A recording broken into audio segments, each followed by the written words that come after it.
estás aquí junto a mí. Qué bonito cuando me hablas, qué bonito cuando te callas, qué bonito sentir que estás aquí junto a mí. Ay, qué bonito sería poder volar y a tu lado ponerme yo a cantar como siempre lo hacíamos los dos.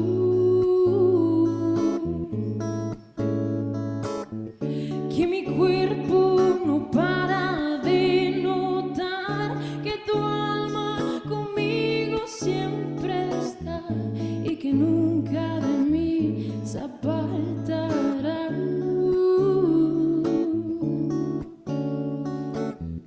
Qué bonito tu pelo negro, ay, qué bonito tu cuerpo entero, qué bonito mi amor todo tu ser, si tú sí.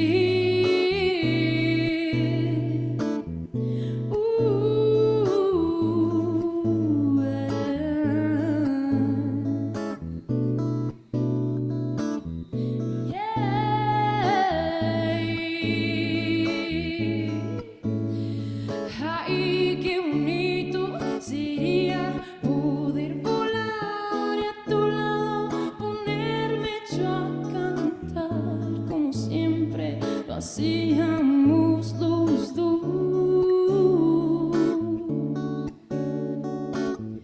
Que mi cuerpo no para de notar que tu alma conmigo siempre está y que nunca de mí se apartará. Qué bonito cuando acaricio ay, tu guitarra entre mis manos. Qué bonito poder sentirte así, siempre así.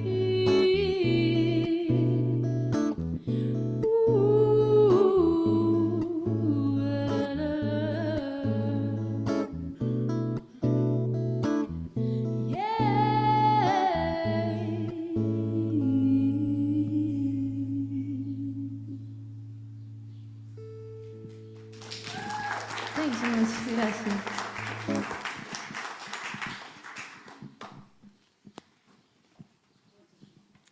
So, good afternoon.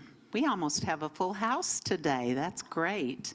My name is Lynn Cleek, and I am today's service associate. Reverend Matt will be presenting our message this afternoon.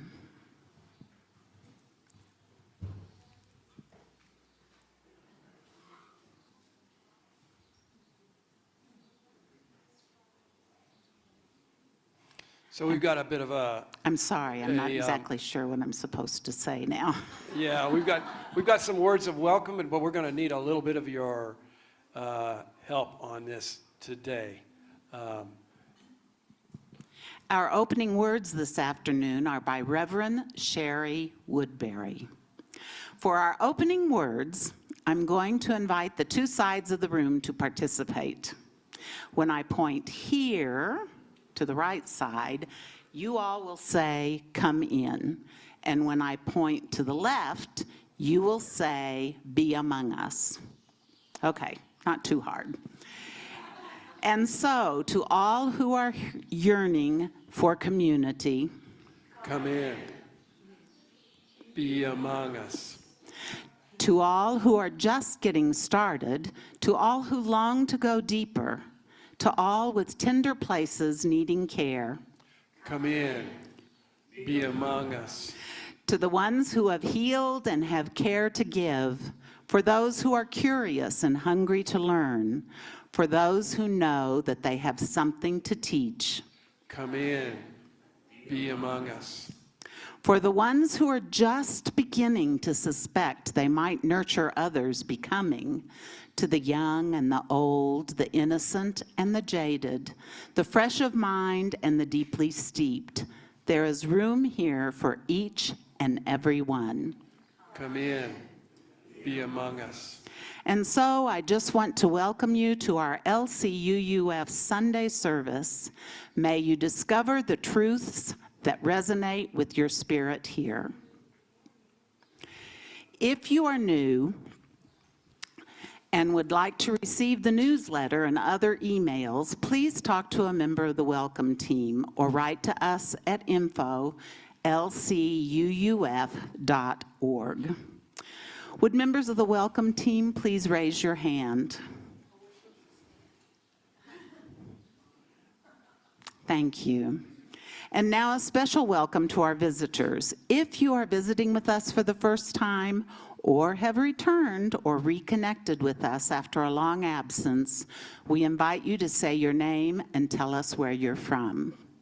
If you are on Zoom, please introduce yourself in the chat box and it will be read aloud to the fellowship. We'll start with the people in the room.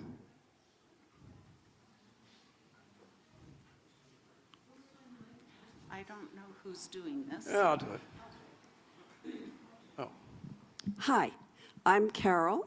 I'm Carol Spears, actually, from Montreal, and I'm third generation UU, and I'm a member here last year. Wonderful, welcome. Who else?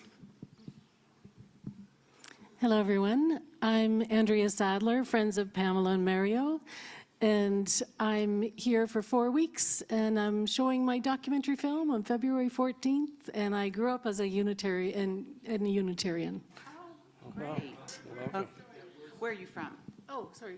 I'm from the Hudson Valley, Cold Spring, New York.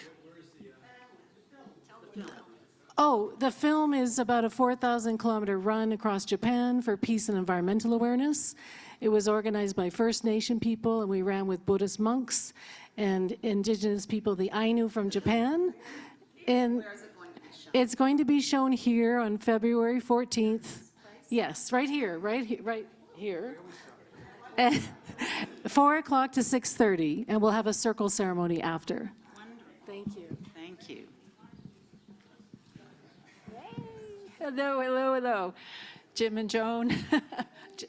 Jim and Joan Bellamy are back for 2 months. I'm a 15-year member of this congregation.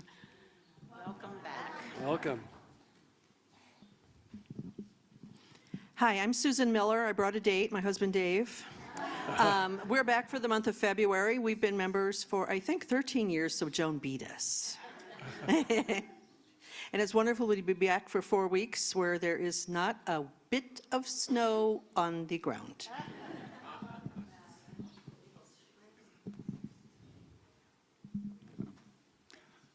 Hi, I'm Fred Harland, and this is Mardell, and we were founding members many, many years ago. We're delighted to be back, to be spending time with Teresa and John.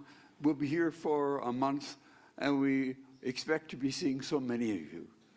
Nice to be back. Welcome back. Anyone else?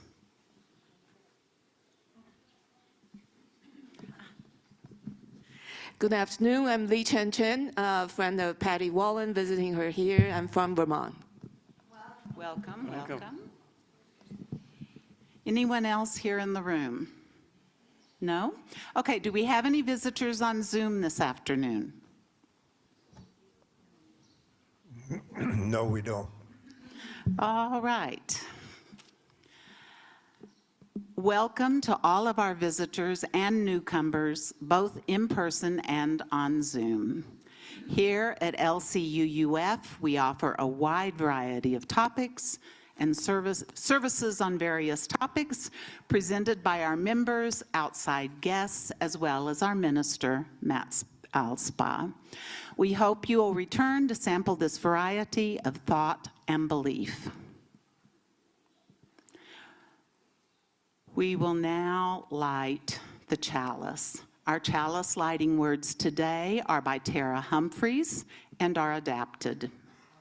Whether you are from the South, the East, the North, or the West, whether you were born into this faith, found it, or it found you, whether you still feel at home or still trying to find your place, whether you believe in God, are open to mystery, or still have no idea, whether you are unemployed, underemployed, retired, cobbling things together, or in school, whether you are holding anxiety, grief, confusion, anger, hope, fear, or deep peace, Unitarian Universalism has a place for you, and it is right here. So this chalice is lit for you. Now, having lit our chalice, let us sing these words together. Kindle this light in celebration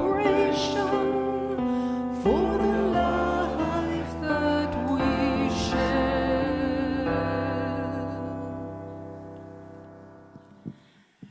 This is the time in our service where we can briefly share our joys, our sorrows, our milestones, because there is power in the sharing as we hold each other in community. Just a sentence or two will be enough. We will start with the folks in the room and give those on Zoom a chance to type their joys and concerns into the chat. As the mic is passed around, please share your sorrows, whatever you or the world may be holding that is in need of our healing and caring thoughts, and or your joys, whatever you may be celebrating, whatever evokes a feeling of joy or peace for yourself and others. And since I have the mic, I'll start, and then I'll pass it to Dee Dee. Our oldest daughter, is coming to visit just for 4 days, but she gets here Thursday, so we're both really excited. Joys and sorrows?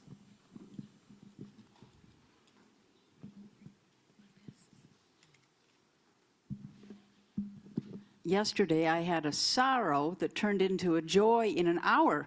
I was carrying a purse that doesn't have a zipper closed, and my wallet fell out. And lo and behold, a man came to my gate and rang my bell. A Mexican man delivered the wallet. Everything was still there. So I have such good faith in all humanity.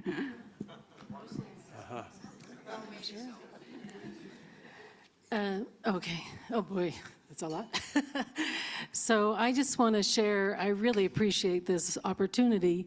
I'm still grieving, oh dear, I'm going to cry, that my husband left me 2 years ago. But Pam and Mario are good friends with him. So I'm healing here with them. And I'm starting to heal, and I'm very sensitive, so sorry for crying, but I feel like I'm getting better after 2 years of crying, and I'm doing much better. I'm glad to hear that. Was somebody over here? Hi, I'm Flo, and I'm just so happy to be here with all of you, and this makes my week. And that's really all I have to say. I'm just jumping out of my chair, wanting to say that. I'm so happy. I'm glad you're happy. I'm happy too. Can we pass this? I'm Adele, and I'm happy too, but I'm not jumping out of my chair like Flo. I have a dear friend visiting for the month of February. She comes from Yuma, Arizona, and hopefully she'll join us next week.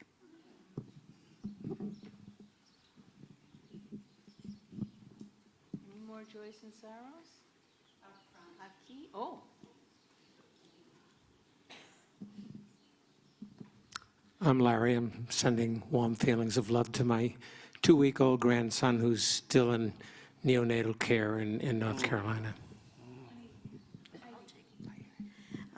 Good morning, everybody. I walked in this morning, and I can't tell you how much joy I had when I saw all my friends of long-standing versus old friends. Thanks very much for coming back to visit us. It's just such a treat. Mardell, Fred, Jim, Joan. Who else is there? Oh, there you are, back there. Thank you, Millers. And of course, Dave, my favorite person of all. You know that, Dave.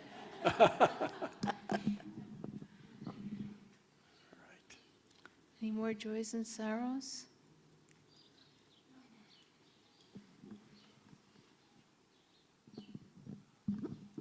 Hello, I'm John, and this is not a personal sorrow, it's a societal sorrow. There are a few of us proud Canadians here in this audience today, and there are many of us who are also permanent residents of Mexico, and we are deeply troubled and sorrowed by the imposition of 25% tariffs by our friends in the White House. Many of you may not look to the Wall Street Journal for guidance, but their editorial yesterday headline summed it up: the dumbest trade war in the history of the world.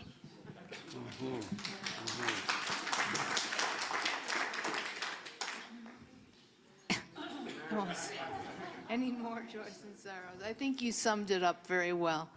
Any more joys and sorrows back here? Joys and sorrows?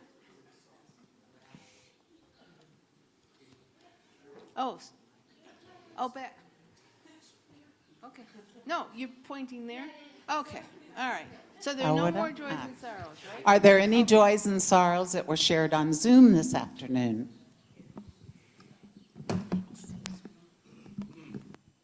Yes. Colleen Berry says, I am grateful that I got to spend a lovely week with friends in Hawaii, and now I am spending a few extra days in Marin County, California, before heading back to Texas. My recovery from treatment is going well. I am blessed. And that's all. No other sorrow other. or joy? Okay. Thank you very much. And we will now light a candle from the care team. We light it to represent the joys and sorrows spoken and witnessed today, as well as those we hold in the silent sanctuary of our hearts. Let us share a moment of silence.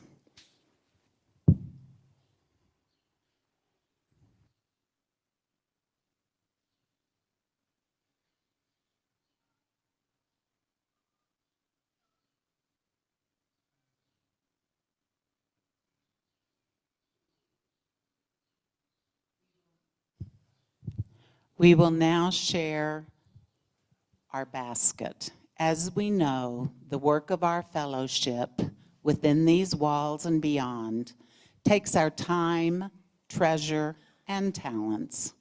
Now is the time in our service for our offering.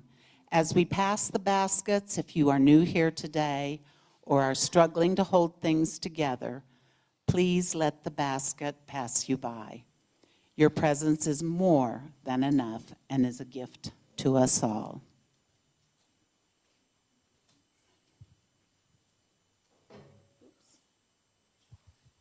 Share the basket description will be up in just a moment. Please know that we give all of the money collected at the service to an organization providing services to our lakeside community. For February, we will be donating the basket to Asociación Pro Mexico. The description is on the monitor.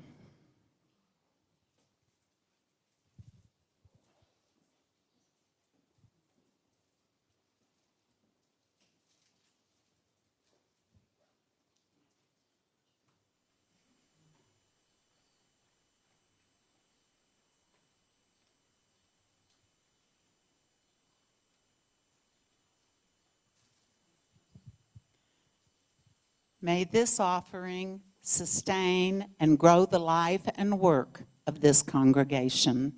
May we give in love and in hope of a better world. Our opening hymn, number 301, Touch the Earth, Reach the Sky. Please rise in body or in spirit and join us in singing.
Our reading this morning is called Choose to Bless the World by Rebecca Parker. The Spanish translation is by Lynn Herman de la Fuente. You must answer this question. What will you do with your gifts? Choose to bless the world. Debes contestar esta pregunta. ¿Qué harás con tus dones? Escoger bendecir al mundo. The choice to bless the world is more than an act of will, of moving forward into the world with the intention to do good. It is an act of recognition, a confession of surprise, a grateful acknowledgement that in the midst of a broken world, unspeakable beauty, grace, and mystery abide. There is an embrace of kindness that encompasses all life, even yours. La elección de bendecir al mundo requiere más que la fuerza de voluntad, propulsándonos en el mundo con la intención de hacer bien. Es un acto de reconocimiento, una confesión de sorpresa, un agradecimiento que en este mundo quebrado aún acata la belleza, el misterio, la gracia divina. Hay un abrazo tierno y amable que abraza la vida entera, incluyendo la tuya.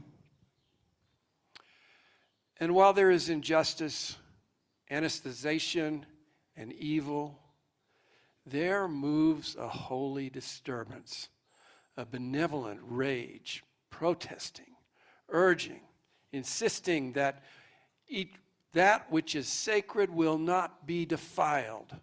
Those who bless the world live their life as a gesture of thanks for this beauty and this rage.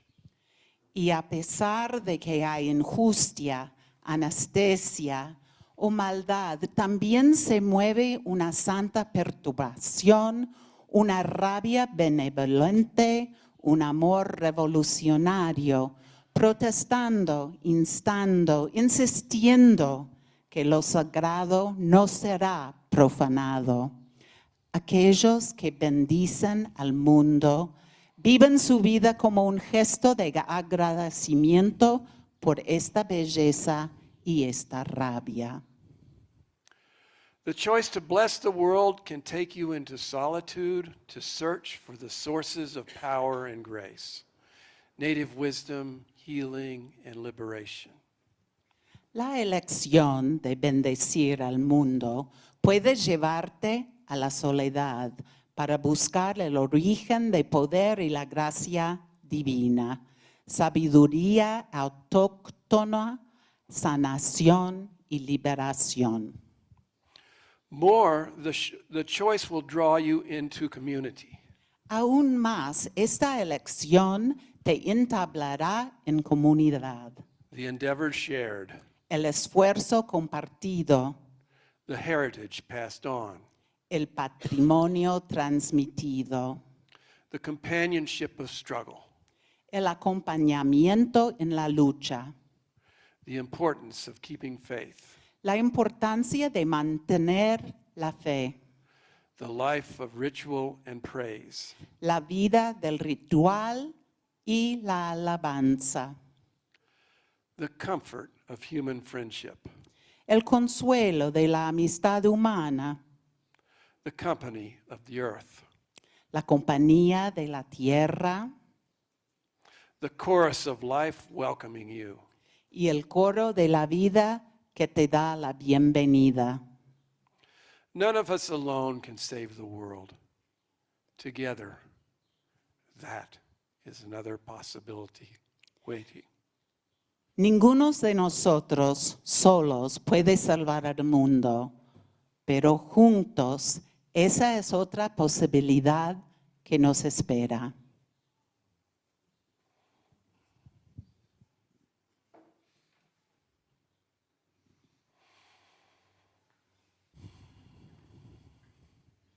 I want to invite us into a time of meditation, a bit of loving kindness or meta meditation.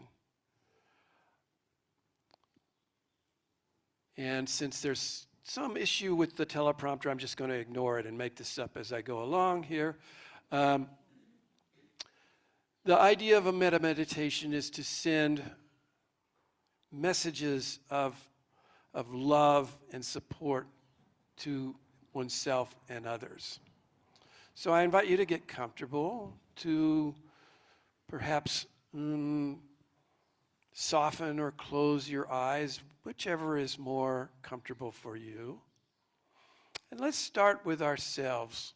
Think about yourself as if you were looking into a mirror, and you might say to yourself words like, "May I be safe, happy, healthy, and live with ease." Now, those are the kind of the classic words, more or less. They would be in Pali. But if you want to change them in your mind, go ahead. There's no magic to the words. They are simply a gift.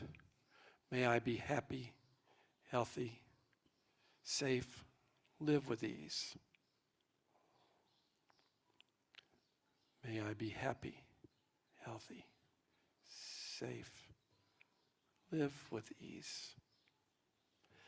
And now bring into mind somebody else that you're close with. Could be a friend, might be a pet. And offer them the same thing. Again, trying to visualize them in your mind. May you be happy, healthy, safe, live with ease.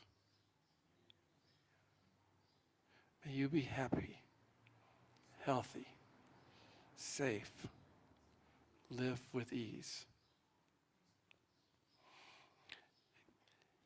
And so we're not really invoking, like this is not a request to a deity or a petition, but it's more like simply offering the words to somebody, much as you might say happy birthday to somebody. It is just offering a wish, may your next year be wonderful. And so now imagine a person who you don't know well. Maybe it's somebody that you see in the tienda when you're shopping or on the street. Just bring some other person to mind and again offer this little blessing. May you be happy, healthy, safe, and live with ease. May you be happy, healthy, safe, and live with ease. And now bring to mind a difficult person, somebody that's created some trouble for you, perhaps. And realizing that if they were able to achieve these things that you are offering in this blessing, they might not be so troubling. So again, offer them. May you be happy, healthy, safe, live with ease. May you be happy, healthy, safe, live with ease.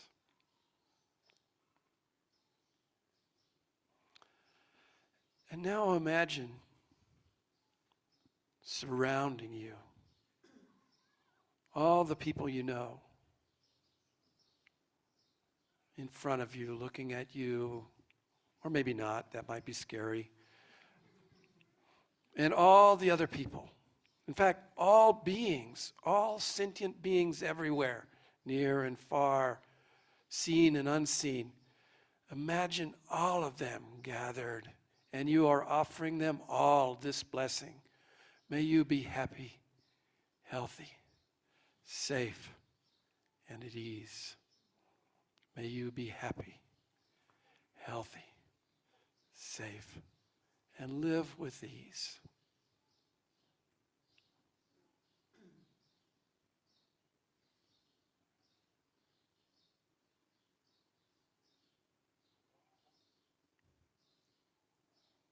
And with our hearts hopefully full from offering these gifts, let us end this meditation.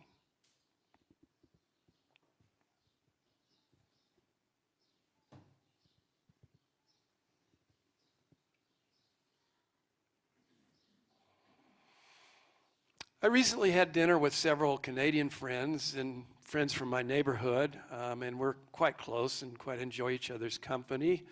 But this was shortly after the U.S. presidential inauguration, and as one might expect, the topic turned to politics.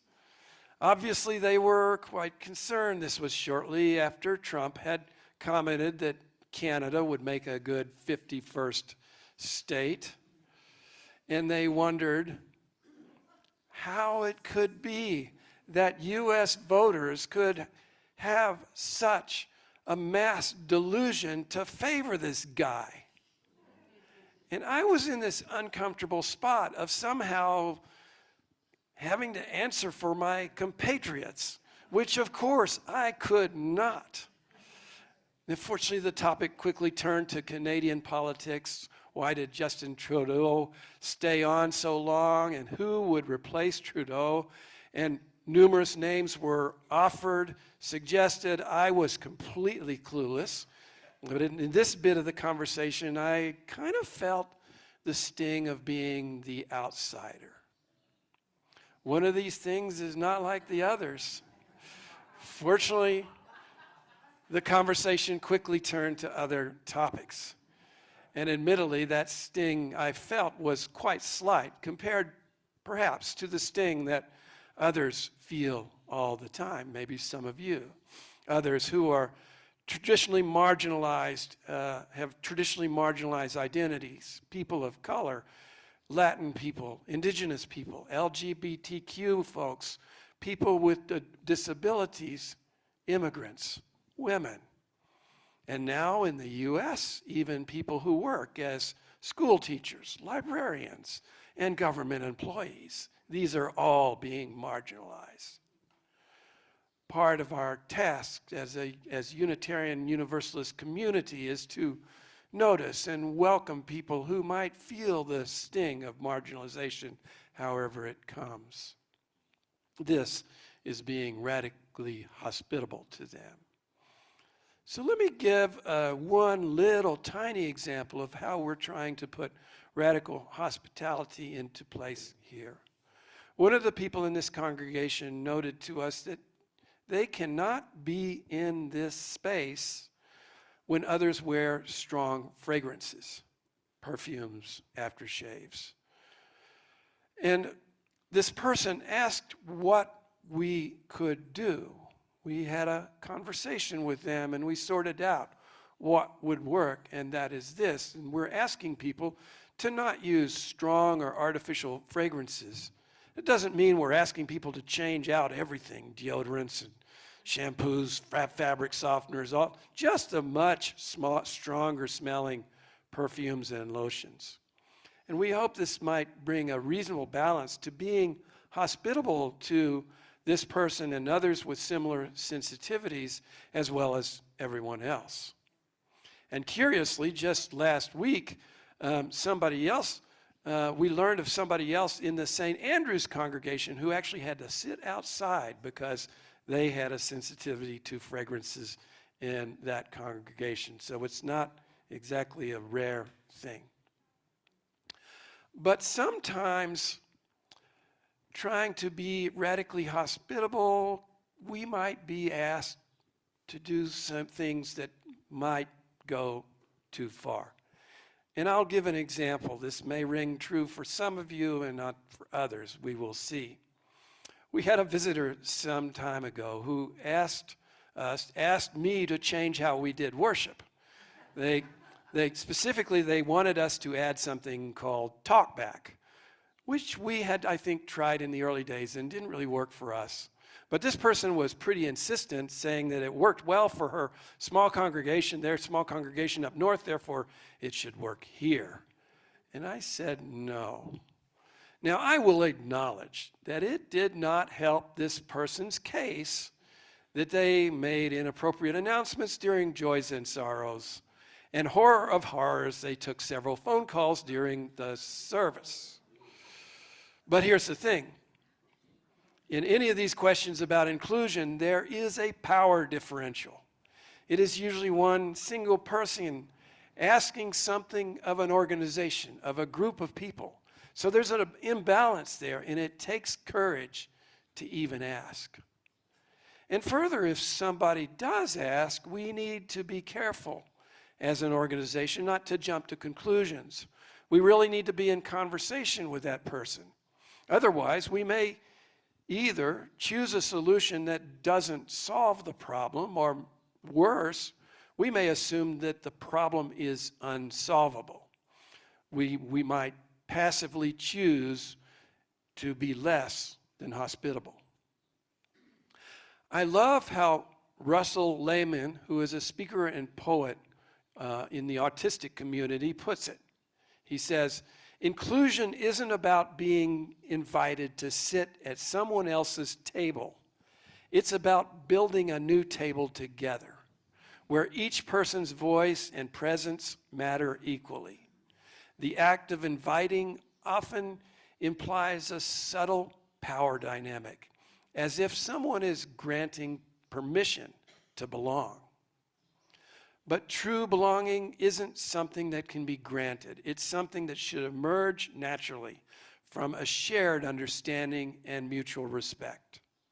So, the question isn't just about who is included, but how we include, and also why we're including.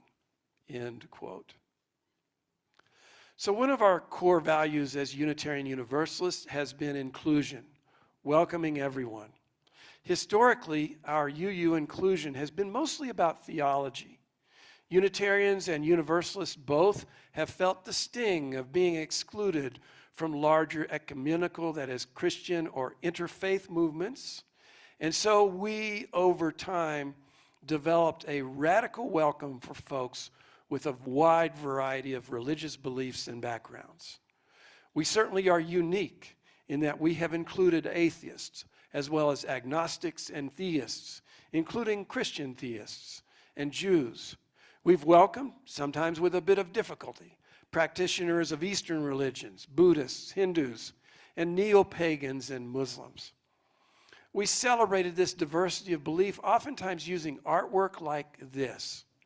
And so as long as you were able to be open to others' beliefs, you were welcome here. But beyond theology, we've sometimes been less than welcoming.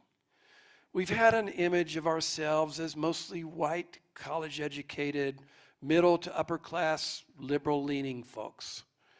That we are people who have our stuff together, with few challenging life issues like mental illness or alcoholism or addiction.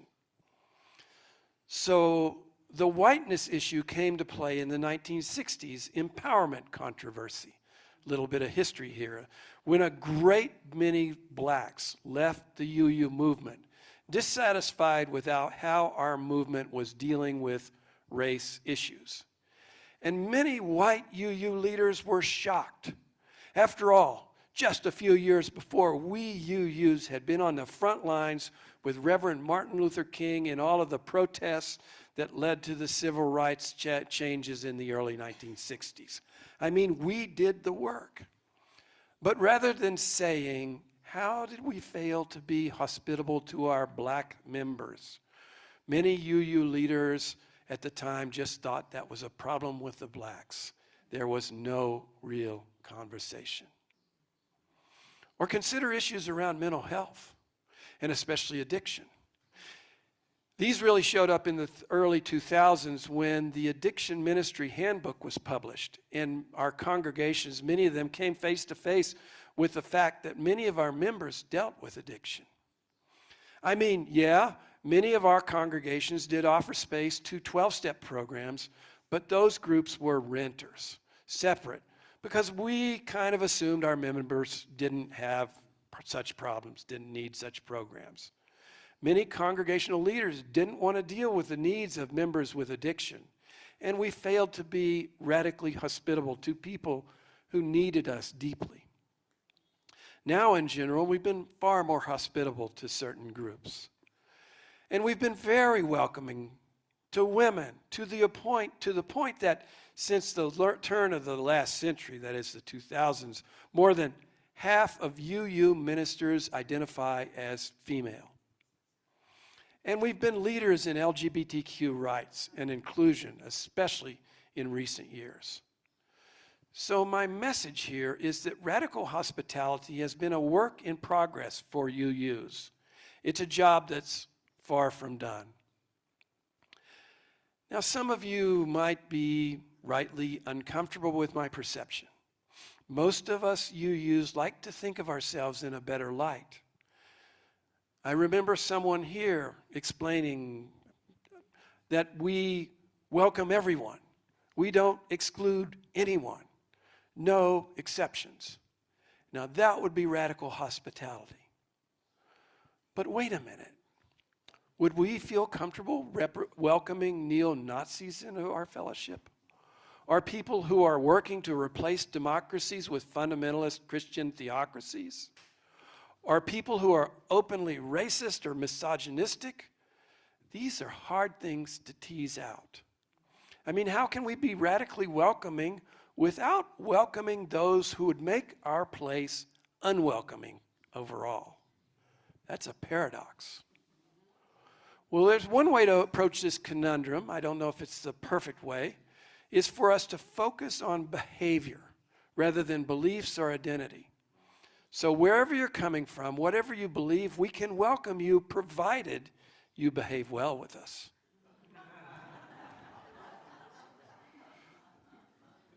But how do we define such behavior? So one way is that we, like many UU congregations, have tried to address this by writing what we call a covenant, an agreement about how we want to be with each other. So, and I bet many of you do not know this, LCUUF created just such a covenant of good relations back in 2017, I think just before I got here. Now, we may not be familiar with it. We haven't really focused much on it, perhaps because we really haven't had a lot of obvious issues. But let's look at this covenant now. It's relatively short, and so I want to invite us to read it out loud together. And we'll see how it fits. So we, the members and friends of the Lake Chapala Unitarian Universalist Fellowship, covenant to treat ourselves and one another with respect. We vow to live our lives, to learn and to serve in ways that are filling and responsible.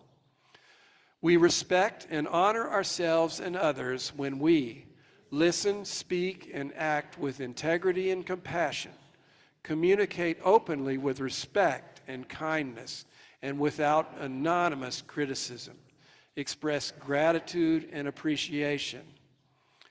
We value ourselves and others when we invite and welcome into our fellowship the diverse populations and cultures of the wider community. Enjoy each other with thoughtfulness and good humor. Act with awareness of ecological issues. We learn when we educate ourselves about church structure and governance and the responsibilities of the board, the committees, of volunteers, and the members. Appreciate our own limitations as well as those of others. Practice the established process of resolving differences. And we serve when we contribute our financial resources, time, and skills according to our ability, and model Unitarian and Universalist beliefs and values.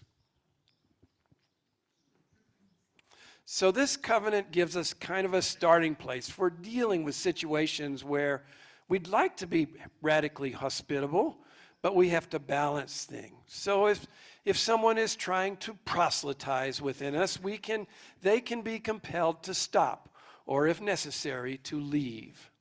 And yet we can deal compassionately with those who are dealing with internalized racism, for example. I know, I grew up in the South. I'm one of those. So if we're thinking about becoming more radically hospitable, let's talk about the elephant in the room. Let's look it in the eyes, acknowledging that it is here. And better yet, let's have a conversation with, or at least about, that elephant. I mean, we're a congregation in Mexico, and yet we have surprisingly few Mexican people in our midst. Why is that? What could being radically welcoming look like for them? Well, first, obviously, we have to look at our own assumptions about our Mexican neighbors and interrogate those assumptions. I mean, it's easy for many of us who interact regularly with Mexican house cleaners and gardeners to assume that they are the stereotypical Mexican and that such people would never have any interest in a congregation like this one. It's easy to assume that to attract Mexican nationals, we are going to have to offer significant content in Spanish. I'm not so sure. I do know that in my dealings around town, it is hard for me to get a word of my bad Spanish in edgewise, so quickly am I switched to English.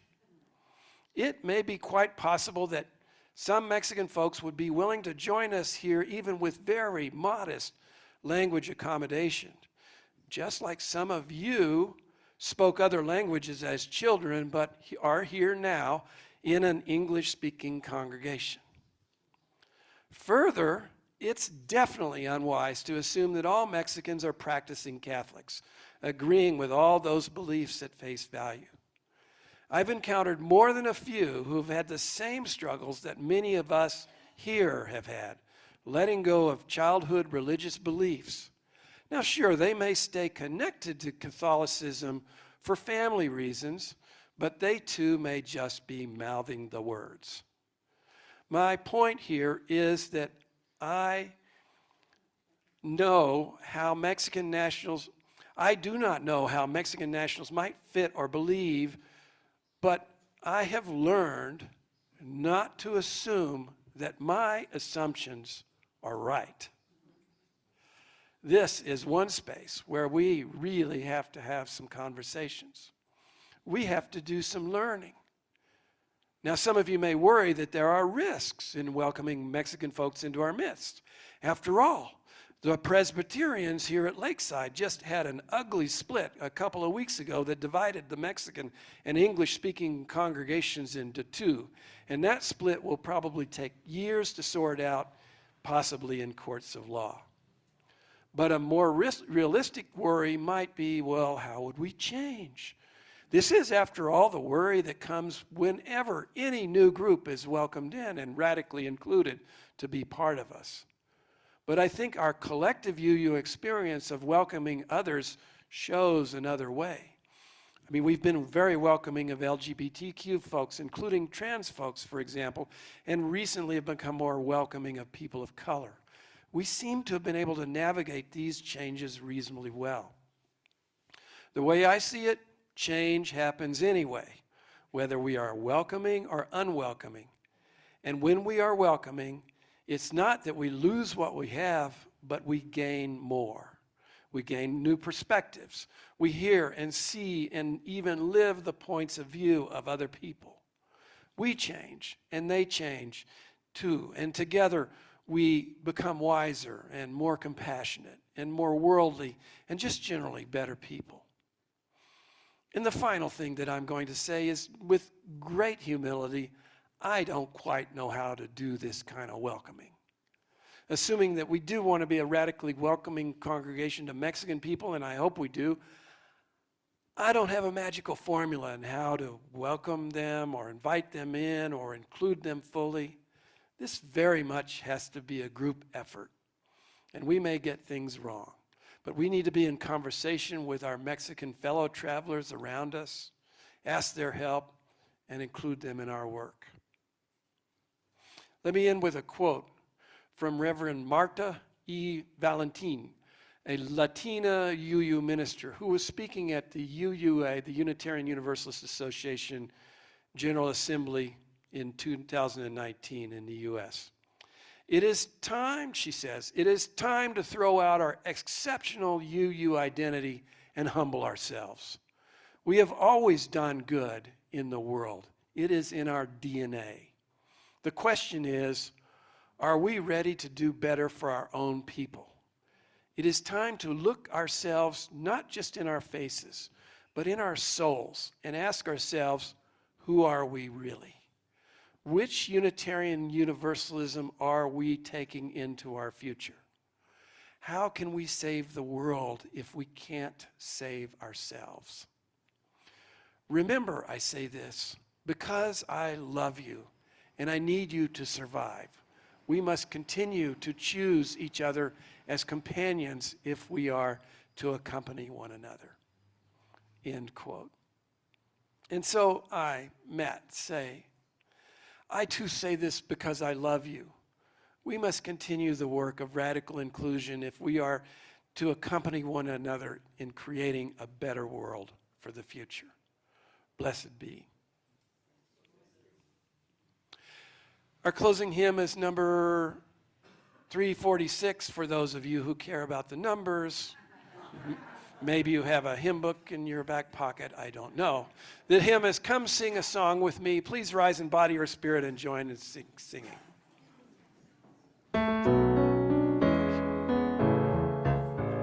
Come sing a song with me. Come sing a song with me. Come sing a song with me, that I might know you're mine. And I'll bring you home when hope is hard to find. And I'll bring a song of love and a rose in the winter time. Come dream a dream with me. Come dream a dream with me. Come dream a dream with me, that I might know you're mine. And I'll bring you home when hope is hard to find. And I'll bring a song of love and a rose in the winter time. Come walk in rain with me. Come walk in rain with me. Come walk in rain with me, that I might know you're mine. And I'll bring you home when hope is hard to find. And I'll bring a song of love and a rose in the winter time. Come share a rose with me. Come share a rose with me. Come share a rose with me, that I might know you're mine. And I'll bring you home when hope is hard to find. And I'll bring a song of love and a rose in the winter time.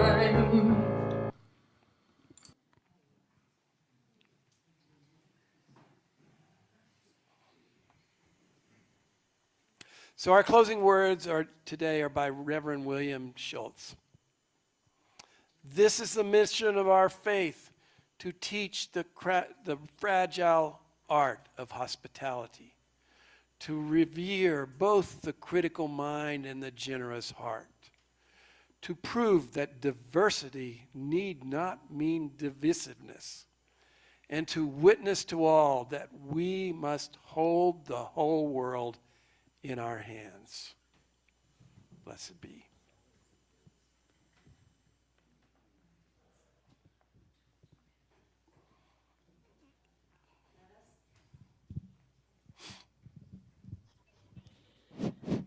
Let us extinguish the chalice with these words, which we read together. We extinguish this flame, but not the light of truth, the warmth of community, or the fire of commitment.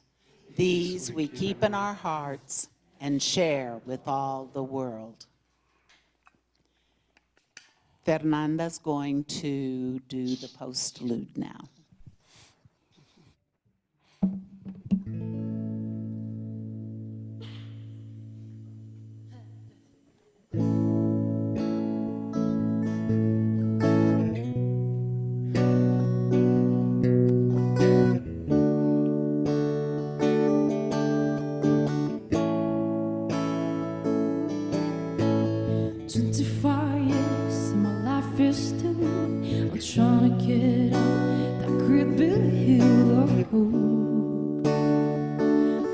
destination.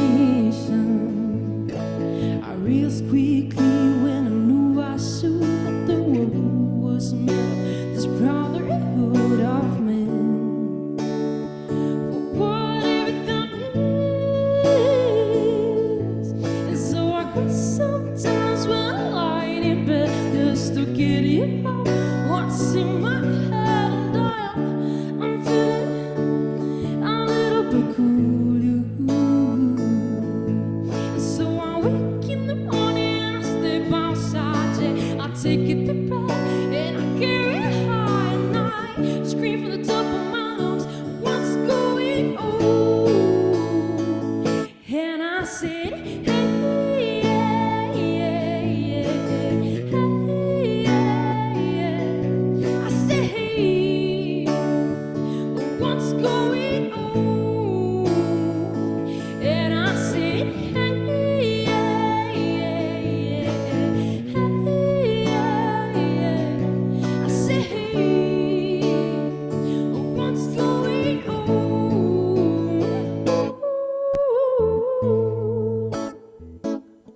What's going on?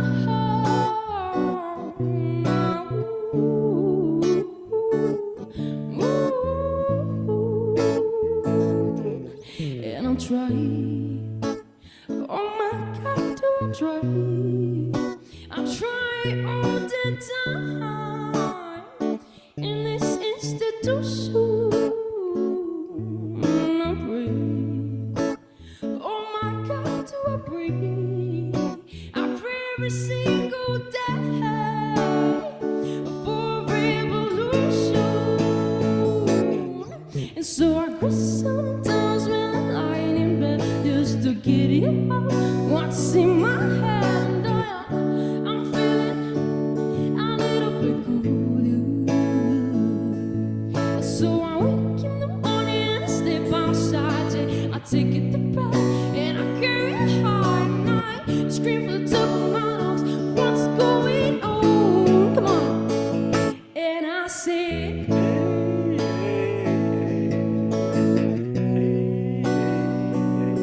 I said, hey, what? Come on. And I said, hey, yeah, yeah, yeah, hey, yeah, yeah. I said, hey, What's going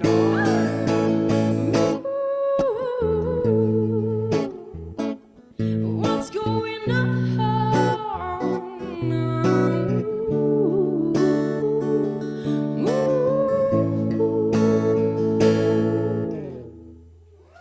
Oh.